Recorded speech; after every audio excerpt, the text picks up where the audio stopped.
Hello, my name is Alma Robinson, and I am the Executive Director of California Lawyers for the Arts. CLA is a statewide nonprofit organization that was founded in 1974 to serve artists and arts organizations of all disciplines with advocacy as well as services that provide support with legal and business issues.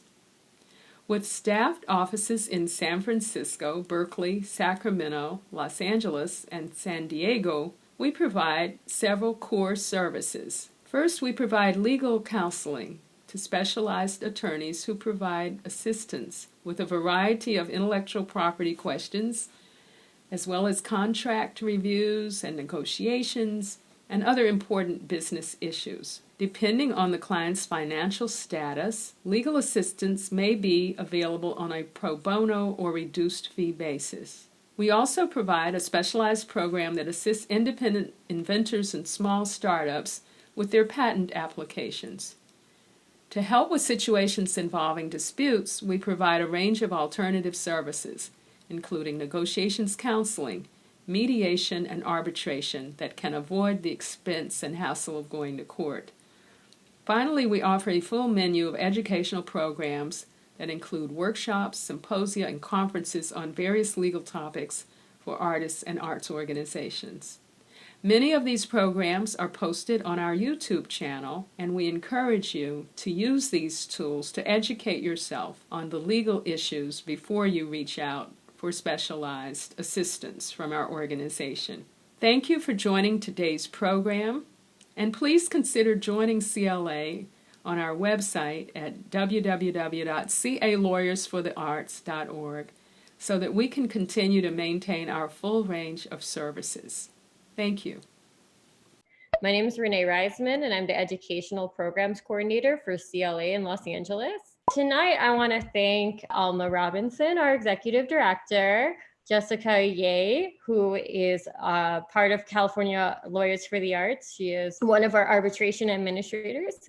And then we also have Essie Marcinkowski, who's the Manager of Programs and Training at Asian Pacific American Dispute Resolution Center.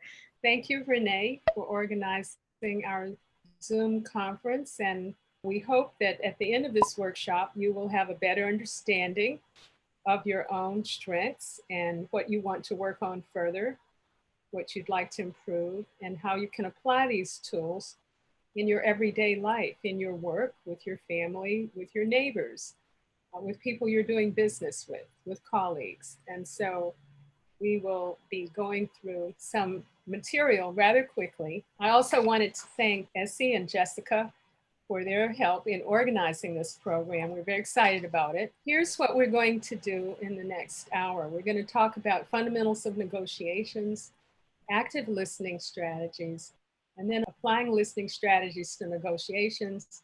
Through my work at California Lawyers for the Arts, I have participated as a negotiator in numerous situations involving contracts, joint ventures, informal partnerships, and organizational transitions. I have also had the opportunity to facilitate negotiations, both as an advocate and also as a neutral mediator. First, I would like to say a few words about negotiations in order to provide a context for today's program. Negotiating is so natural that we often don't think about it. It's a part of our daily lives, such as when we are negotiating our way through a crowded store, or deciding who will use the family car tonight, or how to divide the chores. At work, we negotiate roles and responsibilities and terms of employment. We also negotiate contracts, agreements, and organizational collaborations. Often the tone, as well as the outcome of our negotiations, will determine whether we've had a good day or a bad day. So here are some things to think about. Negotiation is an art, not a science. There are no exact formulas, and there are many different styles. But with greater attention to the techniques and tools of negotiation, we can end up more often with satisfactory and stable agreements that meet the needs of all who are involved. And unless you're on a football field, win-win is a better outcome than a win-lose victory. The best negotiators are collaborative rather than competitive. Negotiations can be principled or unprincipled. Unprincipled negotiations might occur when one of the parties has a hidden agenda or is fearful of revealing their true intentions. Principled negotiations, on the other hand, depend on good faith bargaining when everyone involved is able to discuss their long-term interests, express their concerns honestly without fear of retribution, find common goals, and then work out the details of a mutually satisfactory agreement. Now we will turn our attention to the process of negotiations, focusing on various elements, followed by a description of active listening techniques, and finally, how active listening, listening for meaning in all the ways that we can, supports collaborative negotiations. Let's go to fundamentals of negotiations. Let's start with that. The key to any good negotiation is knowing the players, knowing who you're dealing with. I thought it might be interesting to discuss some of the scenario that was involved in our successful advocacy to restore arts programs in corrections. And so I'll be referring to some of those actions and negotiations that took place along the way in our successful effort to restore funding for arts programs in state prisons. So who were the players? What were their characteristics? First of all, we have the California Arts Council. It was largely defunded in 2003. The Arts Council staff was demoralized, but they had a fearless leader named Craig Watson, who was very skillful in developing interagency relationships and raising the profile of the agency. On the other side, we had the California Department of Corrections and Rehabilitation. They were a huge, huge bureaucracy compared to the California Arts Council. And in the middle, we had advocates. We were working with the California providers network, very diminished at that point, primarily the William James Association and other groups around the state that were providing programs essentially for free or with small grants that they had managed to cobble together. So then you look at the needs, the interests, the aspirations and goals, and try to consider what is in the interests of these different players. We knew that the artists wanted to get back in and get funding for their programs. The Arts Council wanted to sponsor it. And interestingly enough, the agency, the California Department of Corrections and Rehabilitation, was under a court order from the US Supreme Court to reduce the over-incarceration of people in California prisons. This was 2011. When we discussed all of these needs, we discovered that there were some interests in common. The California Arts Council wanted to develop interagency work and raise the profile of the arts in California. And the Department of Corrections and Rehabilitation was interested in increasing the rehabilitation aspect of their work. They had kind of neglected that for the past 10 years, for the previous 10 years.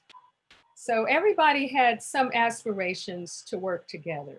Separating the people from the problem means that we could stay focused on the common areas of interest, the problem, which is how to get artists back into state prisons, and not be concerned too much with the personalities that were involved, although we were definitely interested in finding out that one of the undersecretaries of the Department of Corrections was a poet and writer on the side. So when you are able to separate the people from the problem, you can then focus on solving the problem because you're not likely to change the people. In terms of analysis and planning, back in 2011, we decided to try to create a story that would show the benefits of arts programs for people who are incarcerated. And we defined the problem in terms of a evidence-based research project that we were able to create with the William James Association and with a wonderful researcher named Dr. Larry Brewster, who was at the University of San Francisco and had really devoted a lot of his time to looking at the benefits of arts programs in correctional institutions. In diagnosing the problems, though, we had to understand who would be interested in participating in such programs. And fortunately, we had a really good ally at the Department of Corrections and Rehabilitation, which for shorthand I'll call CDCR, who called together a meeting on the phone with state wardens in state institutions who were interested in hosting a demonstration project. That turned out to be a very shrewd move on their part because they were able to explore the issues that were on the ground, but with people who were interested in sponsoring the programs. Now, mind you, we were asking them to sponsor demonstration programs and help us do these pre and post surveys, which would help analyze solutions for their problem, which turned out to be how can they increase rehabilitation so that they can safely release more prisoners because they felt like they had good characteristics for release. Another problem was that the recidivism rate in California at that point was around 70%. And so they were very tuned into the fact that if they let people go, they're quite likely to come back. So in terms of prioritizing their needs and issues, we were able to get a lot of information from the people on the ground, i.e. the wardens, who would think about, well, is there space? How can we make sure that the artists are safe? What will it look like to be giving people surveys pre and post? Human subjects research involves getting what they call IRB approval and so forth. And then identifying choices became a matter for the state to say, well, these are the, turned out, 4 state institutions that were interested in participating in this study. And we were able to develop a written report by 2014, which we then presented as part of a request to see if they could actually fund and support these programs. There's a note here about anticipating the other party's response. We actually didn't have a way of anticipating that, except that at one point we did ask the secretary of the department, whose name was Dr. Beard, whether he would prefer to have these programs in the maximum security yards or minimum security. And so with that information in hand, when we were sitting down negotiating with a variety of program staff, we knew that their leader, the secretary, had given us a response that they could actually do either. So if they wanted to call it a recreation program, we were okay with that. If they wanted to call it part of their education menu, we were good with that too. So we had thought about what their possible responses would be. And at that point, we were not talking about money. Now, this is the first thing in principle negotiations, which is to say, how important is this? What are the merits of this proposal? Are there any downsides? And acknowledging differences in perception, feelings, and difficulties in communication. Well, at that point, we knew that the arts were not highly regarded by state government. People were fighting for money for arts education programs for general operations. The entire state arts council budget had pretty much been defunded. It was down to $1 million in 2003. So we were really on an uphill battle in terms of perception of the arts, but we didn't criticize anybody. We went to state legislators as well and made a case showing them the results of our study. And the study did say that people who were involved in the arts for programs as short as 10 weeks or up to 16 weeks had reported great improvements in their behavior, interest in learning, ability to get along better with other staff and other prisoners. That certainly caught the attention of the State Department of Corrections. So it seemed like the arts program would be a good bet for them. So we kept them focused on these benefits, and we continued to look for the interest behind their positions, which Essie is going to talk about a little bit later. But again, they were under the gun from the US Supreme Court to reduce prison population. And they had decided already that they wanted to increase their investment in rehabilitation. Let's talk a little bit more about negotiating on the merits. Using objective criteria. Let's think about how to translate that into this situation. What is the market value of reducing the prison population? Well, we could see that at that time, the recidivism rate was about 70%, and the average cost of keeping somebody in state prison was around $70,000 a year, 60, 70,000 a year. The state legislature was focused on whether they would build more prisons, send more people out of state. So they're really looking at the dollars and cents involved in reducing the state prison population. But they decided that they would rather invest the money in rehabilitation and reduce the recidivism rate. And that's where our research became really valuable, because there was previous evidence that people that were involved in the arts could have a recidivism rate as low as 3% compared to 70. That's a huge savings to the state. The precedent involved looking at the benefits of previous arts and corrections programs that had taken place in the last century. And we know what the court had already decided and required was this dramatic reduction of incarceration in California.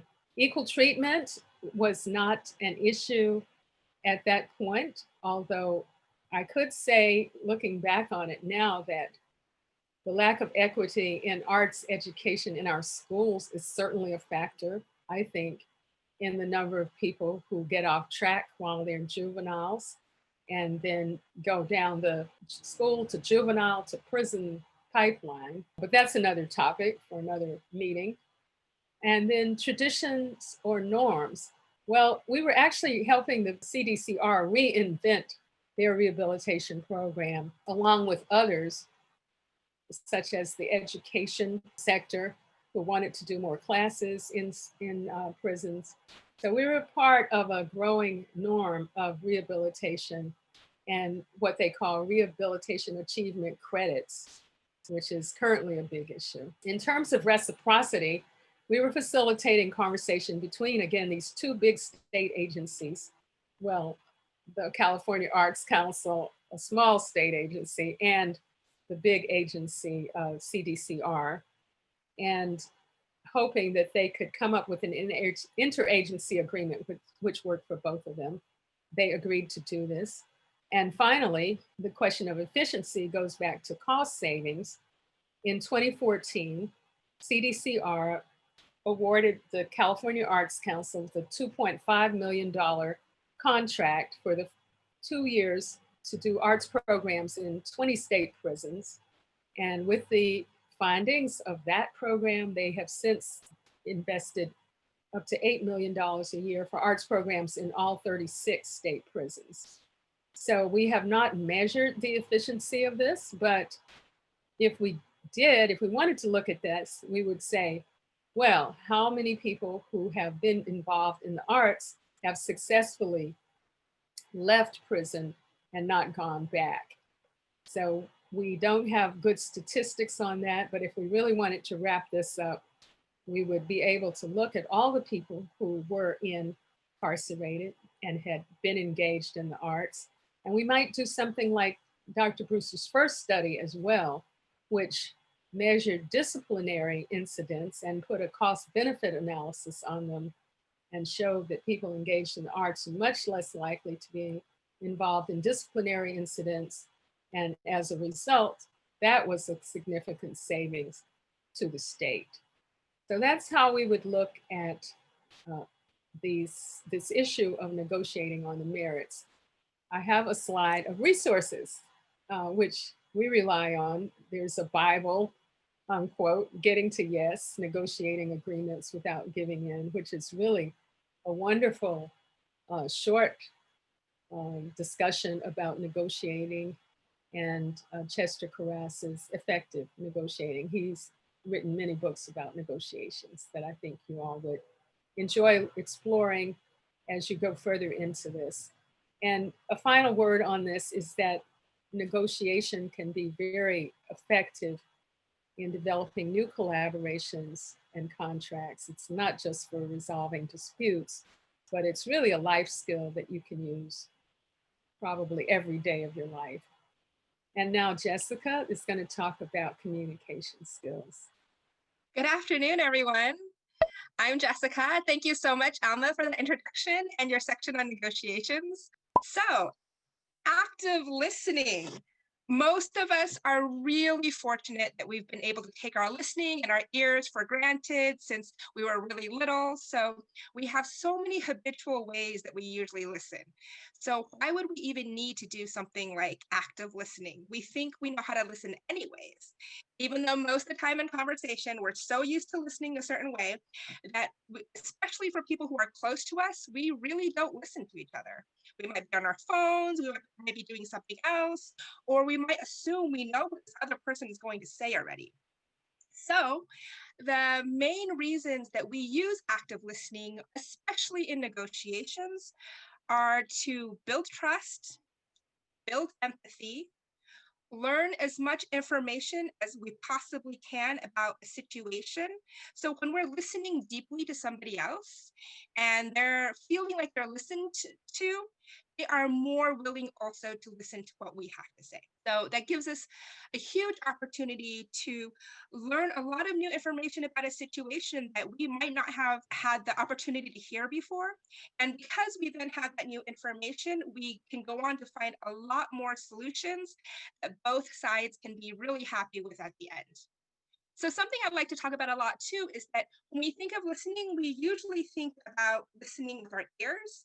But the reality is when you're truly listening to somebody and you're truly in a space with them, you're not just listening with your ears. You're listening with your eyes, you're listening with your nose, you're listening with your toes, you're listening with the hairs on your head. So in actuality, you can listen to somebody with your whole body.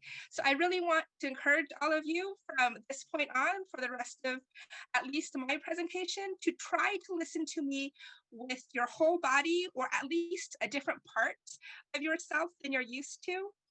Listening with your nose to me might be a little bit difficult on Zoom, but see if I'm saying something to you in terms of smell. So just keep that in mind and practice with that as we go on. So active listening. So what am I actually trying to pick up from somebody else when I'm listening to them?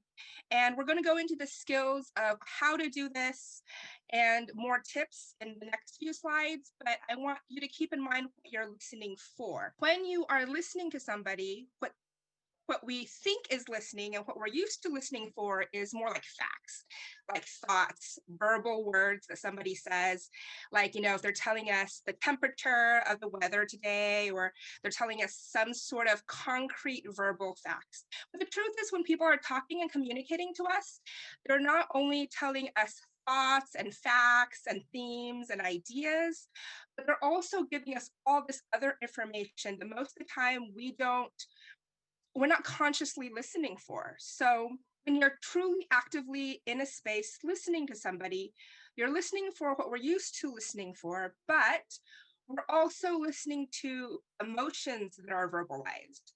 For example, if somebody says, I am sad, or I am happy, or I am angry about something, or I am frustrated about something, that's not something we usually are used to hearing and acknowledging. But I want you to start paying attention to that, and especially what people don't say. So when you start actively listening to people, subtext is so key. So what people don't say, they're saying through their physical expression, their physical way of holding their bodies, or maybe it's a facial expression, or maybe when you start listening with your eyes, you see that they're either slouched, or maybe they're scrunched up, or maybe they're a little red because they're angry. So when you start paying attention to some of these other nonverbal expressions, then it will really help inform additional facts and other points and details that you're used to listening for. So something else I also want you to start practice listening for is the overall idea of what somebody is saying to you. So you might be able to summarize back to them a little bit later. Oh, this is what I hear you telling me. This is what I think is important to you. So start paying attention to things that people say verbally, things that people are not saying, and things that people are trying to say in an overall bigger picture. I want to now talk about different methods of actively listening. And as I'm going through these different options, I know some of the examples are a little bit similar.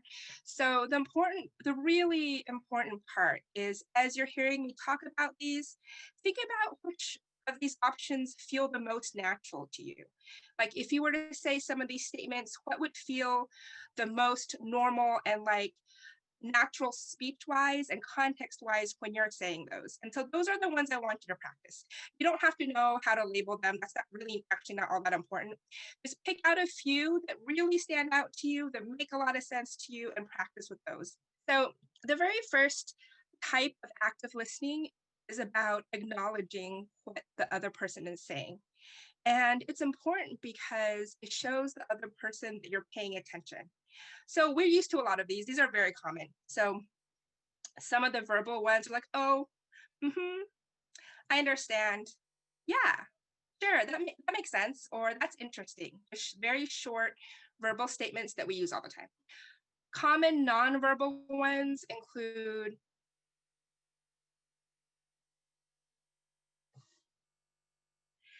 So we're used to using those gestures usually too. And of course, other nonverbal gestures such as, leaning forward when you're really interested in what somebody has to say, and just being very relaxed in your physical posture when you're listening to somebody, so they know that, you don't have an agenda, you're really there trying to understand what they're to say. And it's important because oftentimes, especially in negotiations, if the other side feels like you hear them, they're way more willing to listen to what you have to say too. So the next two categories are validating and empathizing with somebody. And they show that you understand what the other person is saying. And it also shows that you're willing to connect with the other side. And the really important part about these two categories, I think, is just because you're affirming sort of their right to have an opinion, it absolutely does not mean that you agree with their actual content. Like you don't have to agree with them. So you can listen to them and let them know that you're willing to hear them out, but you can still come back and say, but these few things are important to me. Just the whole purpose of this is just to start an open communication, which is so helpful in our personal and our professional lives, especially if you think you're going to negotiate with another party, not just on this particular issue, but other issues going forward. And so in the next section, I wanted to talk a little bit about, as you're carrying on with the conversation and you want to just find out more information, like what do you do? And we often fall into a lot of habits when we're trying to find out information from other people, or we're trying to understand them a little bit better. So these are great statements to come back to. If you want to clarify or just get better information from the other person, you can ask things such as, oh, how does that make you feel? Or what worries you the most? Or what would make the situation better for you? Like you're trying to really get to the nitty gritty of why they're saying what they want. There's a famous story about an orange, right? And two parties, everybody wants that orange. And they assume that they would have to either split the orange in half, or that one party's the winner and one party's the loser, and only one person will have an orange and one person will have nothing. But the truth is, in most situations of conflict or situations where two people seem like they want the same thing, the more you get the opportunity to talk to this other person, you realize actually you both can get what you want in a situation, and that you both can make that possible as long as you understand a little bit better about the underlying reasons of why each party is asking for something. Lastly, last section, I just really want to encourage everybody to really use silence. And I'm not always the greatest at this either, but I want to remind you that like silence is super powerful.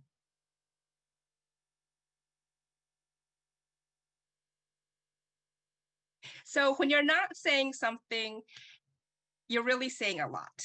So don't be afraid to use silence liberally and way more than you think you actually need to.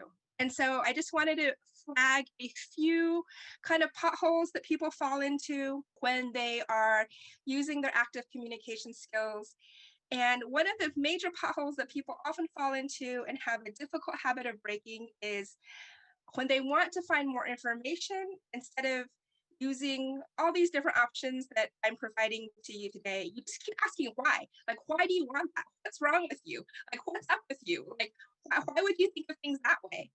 So when you get stuck in a situation like that, feel comfortable with just referencing this sheet that we've been talking about today and all these options, and don't be afraid to try something new. I want to thank you all so much today for listening to me on active listening, and I really hope you can take some of these tips and just translate them into your personal and professional lives and have a few better negotiations. And now I want to introduce Essie Martzinkowski on communicating effectively in negotiations.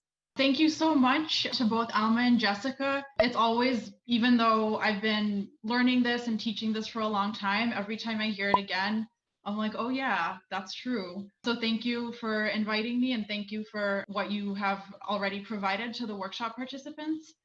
So I'm going to zero in a little bit more closely in my section on what really happens when we're in a negotiation. Where are people's heads at? Where are people's feelings at? And how exactly those open-ended questions and those active listening skills can really unlock a problem. So it is the main idea, which we've all been talking about and which I'm going to continue discussing, is that when we use active listening skills, it really does enable us to negotiate more effectively. So why is that? When we are in conflict, as I'm sure all of you know, because there isn't a person on earth who has not experienced conflict, we have fight or flight responses. Conflict is perceived as a threat in most cases where we care about the outcome, right? Because when we're in conflict, we think, I want something and somebody doesn't want to give it to me, or they want something from me and I don't want to give it to them, right? And we anticipate that either we're going to become angry at the other person, or they're going to become angry at us, or that both might happen, right? I'm sure that that cycle is something that we've all experienced. So when we're in that threatened fight or flight mode, we start thinking and communicating in very confrontational and kind of simplistic ways. Our lizard brain kicks in and we're just thinking, I need to get rid of this threat, right? Or I need to deal with this threat. And then more complicated thinking becomes very difficult for us, right? So we're not able to see a problem from all sides. We're not able to think creatively about solutions. We might just get very much locked into our position because we're feeling threatened and we're just afraid that we're not going to get what we want. So some of those confrontational ways that people tend to communicate, when we're in that confrontational mindset, we tend to communicate very positionally. So I'm going to talk a little bit more about the definition of positions and interests. Those concepts have been introduced already, but some typical positional ways of communication are making demands, complaining, presenting ultimatums, and really assuming bad intentions. So for example, I'm sure we've all heard something like, you always do this, or you never do this, right? Which usually doesn't sound that good to the person on the receiving end of that accusation. So we say this because we're angry and we're threatened. And usually when we are presenting messages like that, we're not really thinking about or articulating what is the underlying need that we really have. Why do we want what we want? And we're not able to question why our negotiating partner wants what they want, or what they're asking for. We're not able to go below the surface. So I'm going to talk a little bit more about this concept of positions and interests. I guess it's phrased as positions versus interests here, because often when we think in positions, we're not able to think in interests. So position is what we want, right? A position is an outcome, an action, a demand of some sort. Usually it's factual. It's like, I want $1,000, right? I want you to stop, I don't know, calling me that name. And the interest is the underlying reason why we want it, right? So I might want those $1,000 because I have a bill to pay. I might want the $1,000 because I have a gift that I want to get for a family member that I can't afford. I might want the $1,000 because, I don't know, I'm being extorted and I have to pay somebody off, right? There's a lot of reasons why I might want that money. But when I simply say that I want it, the person that I'm asking for that money has no idea why. And similarly, I don't know, let's look at the example, you need to close the window. So what might some underlying interest be of the person who's saying that, right? So let's say I'm in the living room, I'm with my spouse, we've been arguing, and I'm like, you need to go close the window. And that's probably not going to be received too well. But if I were talking about my interest in closing the window, some of those might be, I am cold. Or maybe, I don't want to breathe the air that we've had in California for the past month or so, right? With all the fires. Or there's noise coming in from the outside and I'm trying to focus on something and I can't because of the noise. So those are all examples of underlying interest that people, a person asking to close the window might have that they wouldn't articulate if they're in an angry state of mind. Similarly, I don't want to go to work today, right? Maybe I'm tired, maybe, I don't know, maybe I'm dreading a particular project that I have to work on. Maybe there's a coworker that I don't want to see, right? So there could be all these different reasons, but I'm just stating the problem, right? I'm stating the problem when I speak in positions. And without knowing my interests or without articulating my interests, it's very hard to find a solution other than just either doing the thing or not doing the thing. So I don't want to go to work today. Well, I either go to work or I don't go to work, right? You need to close the window is open or the window is closed. So as I was just saying, when we speak in positions, we are thinking in zero-sum win-lose ways. We're buying into this win-lose proposition that either the presented demand is met or not. However, when we ask questions that we are able to generate because we've been listening and observing and trying to understand how somebody feels and how they're seeing a situation, when we're able to surface those feelings and interests, we start being able to think creatively about different ways that those interests might be met in ways that actually might benefit both parties. So going back to Jessica's example of the orange, I don't know if anybody has heard of this, but the idea is that there's one orange and, two people want it and they're trying to figure out how they're going to split it. And if they get stuck in their positions, it's I want the orange versus I want the orange, right? And then either they split it and each of them gets half, or one wins and one loses. But then if they talked a little bit more about the reasons they wanted the orange, in this example, it turns out that one of them actually wants it to make juice from the pulp, and one wants it to make zest from the rind. So one of them wants only the rind and one wants only the pulp. So they can both get 100% of what they want. But unless they're able to talk about why they want that orange, they're never going to figure that out. Okay. So coming back to the previous examples of, the window and the not wanting to go to work, how do we ask questions? How do we use those active listening skills that Jessica was talking about to actually start generating options for solutions? So as Jessica introduced, open-ended questions are really, really helpful. So when we ask open-ended questions that use the information that we have heard from the person, we are able to start generating options for solutions. So let's go with the close the window example. Let's say I've been talking to the person who wants the window closed, and I ask them, tell me more about, how you're feeling right now. Can you tell me more about why you've been asking for this and why this is so important to you? And let's say they say, because I'm cold, I want to stay warm, right? And let's say my problem is that it's too warm, so I need the window open, but maybe I have a sweater, right?